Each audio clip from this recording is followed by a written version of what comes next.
नमस्कार. आज आपण बोलणार आहोत एका अतिशय खास सोहळ्याबद्दल. एक असा सोहळा जिथे लोकांची श्रद्धा आणि एकमेकांना दिलेली साथ यातून एक मोठं स्वप्न साकार झालंय. गोष्ट आहे मंदूरच्या धुमाळवाडीतील दक्षिणमुखी हनुमान मंदिराच्या प्राणप्रतिष्ठा सोहळ्याची. हे मंदिर तिथल्या गावकऱ्यांनी एकत्र येऊन उभारलंय. चला तर मग बघूया या मंगलमय कार्यक्रमात नेमकं काय काय आणि कसं कसं घडणार आहे. बघा, हे मंदिर म्हणजे फक्त विटा मातीची एक रचना नाहीये, तर ते आहे मारुतीरायाच्या अफाट शक्तीचं आणि तिथल्या लोकांच्या गावकऱ्यांच्या अपार भक्तीचं एक जिवंत प्रतीक. खरं तर ही एकच ओळ या मंदिराच्या उभारणीमागची सगळी भावना सांगून जाते. तर मग आता मनात पहिला प्रश्न येतो की हा सोहळा नक्की आहे तरी काय, कधी आहे आणि कुठे होणार आहे. चला या सगळ्या प्रश्नांची उत्तर आपण आता पटकन जाणून घेऊया.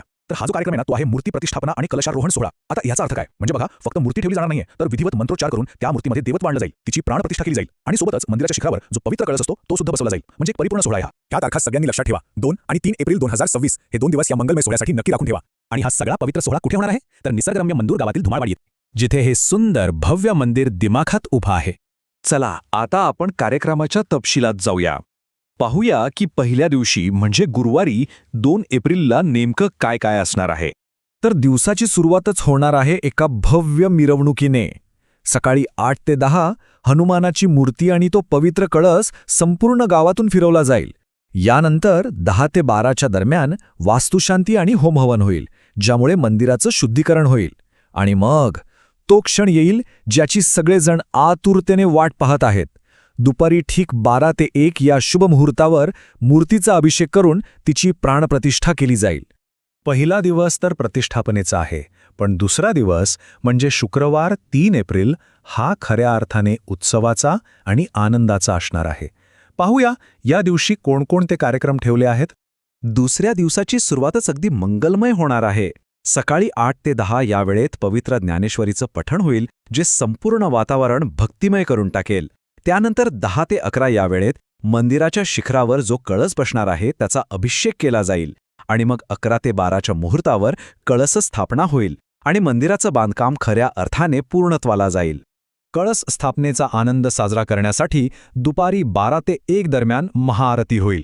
त्यानंतर महिलांसाठी खास महालक्ष्मी ओटी भरण्याचा कार्यक्रम आहे.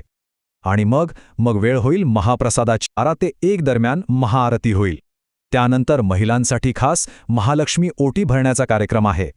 आणि मग वेळ होईल महाप्रसादाची, जिथे सर्व भक्तगण एकत्र येऊन देवाचा प्रसाद ग्रहण करतील. आणि या दिवसाचा शेवट होईल रात्री 9 ते 11 दरम्यान होणाऱ्या कीर्तनाने, जे या संपूर्ण उत्सवाला एक वेगळीच आध्यात्मिक उंची देईल. आणि हो, या सोहळ्याचं एक सगळ्यात मोठं वैशिष्ट्य म्हणजे महाप्रसाद.